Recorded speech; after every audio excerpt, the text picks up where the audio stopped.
नमस्कार साथीहरू, तपाईहरूलाई निर्वाण उपन्यासको भाग 2 मा स्वागत छ। आजको भागमा हामी निर्वाण उपन्यासको उपशीर्षक डर र बोलावटको वाचन सुन्नेछौँ।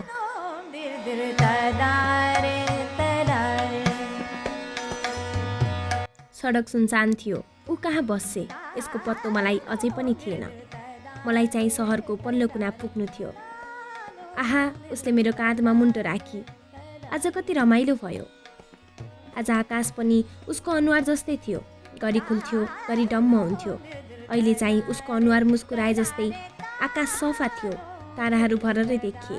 हामी हिँड्दै एउटा गल्ली जस्तोमा पुग्यौँ। कता जाने? ऊ त छुट्टिने कुरै गर्दिन बा। तिमी कता बस्छौ? मैले नै सोधेँ। यही गल्लीको पल्लो कुनो। उसले मेरो हात समाती। आइपुग्ने लाग्यो। अलि पर हिँडेपछि एउटा सेतो घर आइपुग्यो। उसले ब्यागबाट साँचो निकाली। कम्पाउन्डमा फलामे फाटक थियो। उसले त्यो खोली। ल, गुड नाइट। मैले उसको कानैमा फुसफुसाएँ। राम्रो गरी निदाऊ। ल, कता हिँडेको? उसले मेरो हात समाती। यति राति एक्लै किन जानु? आज यहीँ बस। उसका घरमा के भन्लान्, अरूले देखे के सोच्लान्? यति राति उसैले पनि के सोचेकी हो? म के गर्ने भनेर दोधारमा उभिएँ। उसले मलाई तानी फाटक लगाई। भित्र लस्करे गमलाहरू थिए, जुनको उज्यालोमा राताम्मे गुलाब फिका देखिन्थे।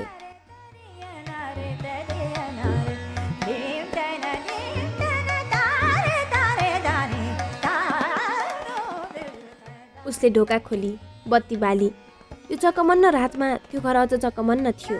कतै कोही भएको प्रमाण पुग्ने केही देखिएन। कुनै आवाज पनि आएन। कोही घुरेको पनि सुनिएन। म जिल्ल परे। घरमा कोही पनि छैनन्। कि यो भूत बङ्गला हो? कि यो केटी कुनै किचकन्ने हो? मैले हत्तपत्त उसको खुट्टातिर हेरेँ। त्यो एकदम स्वाभाविक थियो। सानोमा आमाले कथा भन्नुहुन्थ्यो किचकन्नेको बारेमा। बिहा नगरी केटीहरू मरे भने किचकन्ने हुन्छन् अरे। लोग्ने मान्छेलाई पाएपछि तिनले छाड्दैनन् अरे र तिनका खुट्टा पछाडि फर्केका हुन्छन् अरे। एकछिन मैले आमाको त्यो कथा सम्झेँ। कथा कि त्यही किचकन्ने सम्झेँ। आमाकी कथामा किचकन्ने असाध्यै राम्री थिए र त्यो हरेक रात सबैभन्दा राम्रो केटोलाई आफ्नो अङ्गालोमा पार्थे। बिहान उठ्दा केटो मरिसक्थ्यो, किचकन्ने भागिसक्थे। म पनि भोलि मरिसक्ने हो कि? यो कतै भागिसक्ने हो कि? म एक हिसाबले चसङ्ग भएँ।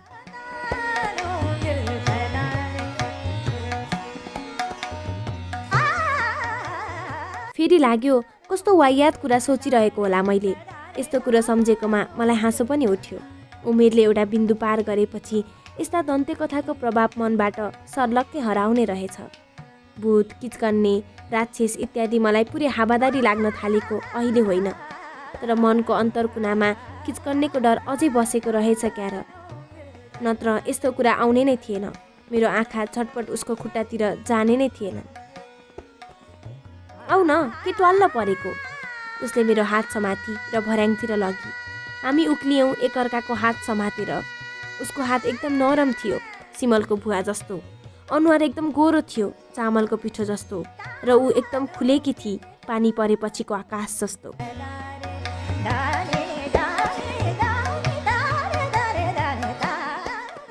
उसले एउटा कोठाभित्र लगी। कोठा फराकिलो र सुन्दर थियो। एउटा फराकिलो खाट, चिटिक्क मिलाइएको ओछ्यान, भित्तामा केही राम्रा तस्बिर, ठुलो टेलिभिजन, खाट्ने र सोफा, बडेमानको बुक सेल्फ र त्यसभित्र मिलाएर राखिएका पुस्तकले उसको कोठा सजिएको थियो। मेरो हात समातेकै थिए। लगेर खाटमा थचक्क बसी। लौ, यही हो मेरो सपना देख्ने ठाउँ। ऊ सुस्ताई। यही पल्टी पल्टी म तिमीसँग च्याट गर्थेँ, स्काइपमा तिमीलाई हेर्थेँ। मैले झटपट भित्तातिर हेरेँ। त्यहाँ झुन्डिएको थियो एउटा पेन्टिङ, जसको आकाश एकदम निलो थियो। आकाशमा एउटा सेतो चरा उडिरहेको थियो, सायद परेवा। तल जमिनमा एउटा सुगठित र आकर्षक घोडा कतै कुदिरहेको थियो। स्काइपमा कुरा गर्दा उसको अनुहारको ठिक पछिल्तिर मैले यो चित्र देखेको थिएँ निकै पटक। अहिले ठिक यही चित्रमुनि म बसेको थिएँ र ऊ मसँगै टाँसिएकी थिए। म एउटा अनौठो कुतकुतीले भरिएको थिएँ त्यतिखेर।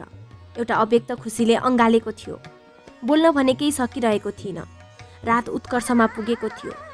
मलाई एकदम उकुस मुकुस भएर आयो। मैले एक फेर उसलाई पुलुक्क हेरिदिएँ। ऊ त शान्त थिए, उसमा त कुनै उकुस मुकुस भएको सङ्केतै देखिएन। निन्द्रा लागेको छैन? मैले सोधेँ।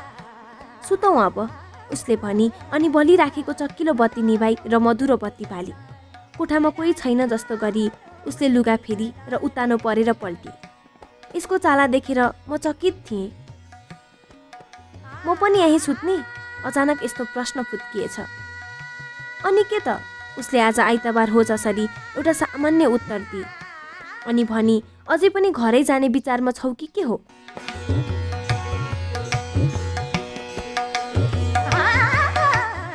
यो केटी मेरो प्रेमिका होइन, साथी पनि होइन। अझै पनि मलाई यसको पुरा नाम थाहा छैन। पुरा नाममा थर पनि पर्छ भने। यो के काम गर्छे? यो उसको घर हो कि डेरा? कति पढेकी छ? इत्यादि सूचना मसँग थिँदै थिएन। न मैले सोधेकै थिएँ। यस्तो मामिलामा केटीहरू नै ज्यादा चासो दिन्छन्। उनीहरू नै केटा फेला पारे कि तीन पुस्ते उतार्न खोज्छन्।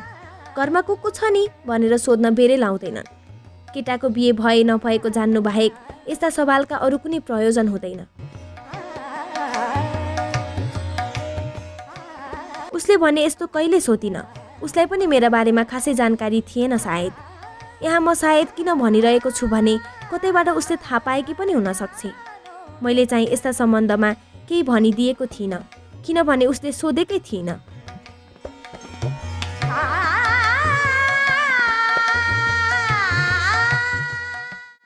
लौ म त सुतेँ। उसले हल्का कोल्टे फेरि त्यो मधुरो बत्ती पनि निभाई। अब खाटमाथिको ल्याम्प जस्तो निलो र झनै मधुरो बत्ती मात्र बलिरहेको थियो। कुहिरो जस्तो फिका देखियो कोठा। कति सरल हुन सके कि यो केटी। म भने हैरान थिएँ एक अनौठो उकुस मुकुसमा गुम्सिनाको अप्ठ्याराले। मन एक तमासले बतासिन थालेको थियो। म के गरूँ? असमञ्जस्यमा परेँ। मोनिका, बोलाएँ मैले। ऊ केही बोलिन। मैले बिस्तारै उसको अनुहार चिहाएँ। लौ, ऊ त निदाइसकेछ। मलाई चाहिँ लागेको निन्द्रा र रक्सी दुवैले छडिसकेको थियो। अचानक जुरुक्क उठेँ। बत्तीको मधुरो प्रकाशमा उसको गोरो अनुहार विलक्षण देखियो। कतै म भित्रको पशुत्व नचाकोस्, कतै म त्यस शुभ्र अनुहारलाई कच्याकुचुक नपारौँ, कतै म आफ्नो वासनाको फन्दामा नपरौँ। यही डरले म त्यहाँबाट भागेँ। एकै सासमा सडकमा पुगेँ, ट्याक्सी पक्रेँ र घर गएँ।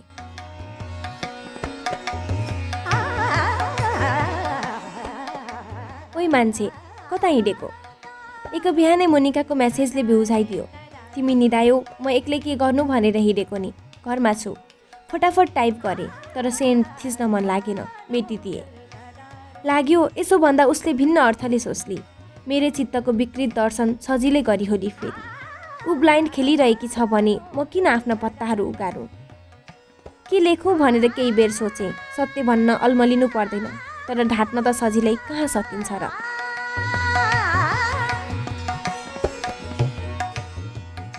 हिजो यही झ्यालको कापबाट घामभित्र छिर्दा देखिने प्रकाशका चम्किला किरणहरूले कोठा भरिएको थियो। आज त्यस्तो केही देखिएन। बाहिर हलुवाबेदको हाँगाहरूमा चराको चिरबिर ध्यानै नदिए पनि सुनिन्थ्यो। झ्याल उगारेर हेरे, एउटा ढुकुर चुच्चोभरि हलुवाबेद भरेर फुर्र उड्यो। छतमा ढुकुर्नी बसेकी थिई। ढुकुरले उसको चुच्चोभरि हलुवाबेद हालिदियो। ढुकुर्नीले त्यो निली अनि चुच्चो ढुकुरको पखेटामा घुसारी। सायद धन्यवाद भनेकी होली, अथवा चुच्चो पुच्छेकी पनि हुन सक्छे। थोरै भयो भनेर थुगिदिएकी पो हो कि त। मनमा नानाभाती कुरा खेलेको देखेर हाँसो उठेर आयो। यस्तो विचार आउँछ पो कसरी होला? मनोविज्ञान जति पढे पनि मैले यो कहिले बुझ्न सकिनँ। हिजो बादल पुरै फाटेर आकाशमा अनन्त निलोपन फिचारिएको थियो। आज बाक्लो हुस्सुले रुख, हलुवाबेद र चराभन्दा पर केही नदेखिने पारेको छ। झ्यालबाट मुन्टो निकालेर हलुवाबेदका लोभलाग्दो रुख, चराहरूको बथान र ढुकुरको प्रणय म हेरिरहेको थिएँ। पृष्ठभूमिमा मोटरको घारघुर यतिखेर नसुनिएको जस्तो थियो। मोबाइलको घन्टी नबजेको भए म अरू धेरै बेर झ्यालमा बसेर यसै गरी समय चिप्लाइदिन्थेँ होला। के हो, रिप्लाई पनि गर्दैनौ? उसले लेखी पठाएकी थिए।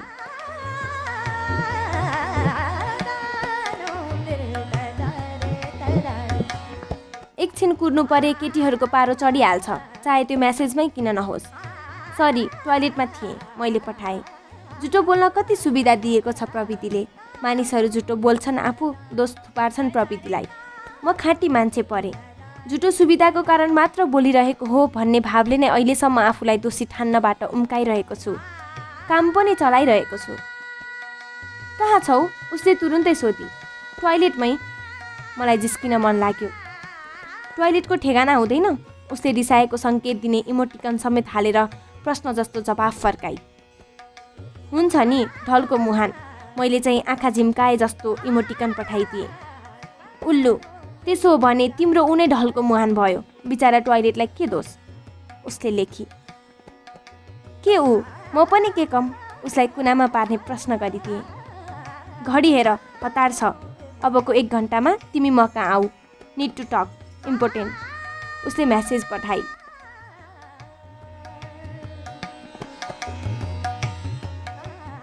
केटीहरूले चाहे भने एउटै कुरा उक्काएर दिन बिताइदिन सक्छन्, चाहेनन् भने सुनेकै छैन जस्तो गरी प्रसङ्ग बदलिदिन्छन्। यो खुबी केटाहरूमा किन आएन? बित्ते घडीको सुई ठिक थियो भने बिहानको 7:30 बज्न 7 मिनेट बाँकी थियो। आधा रातमा ओछ्यानमा आइपुगेकाले मलाई सुत्न पुगेकै थिएन। 11 बजेदेखि त क्लाइन्टलाई टाइम दिनु छ, दाढी काट्नु छ, नुहाउनु छ, केही फलोअप केसहरू हेर्नु छ। कसरी तुरुन्त उसकोमा पुग्नु अब? फेरि रातारात के त्यस्तो जरुरी कुरा परेको हो उसलाई?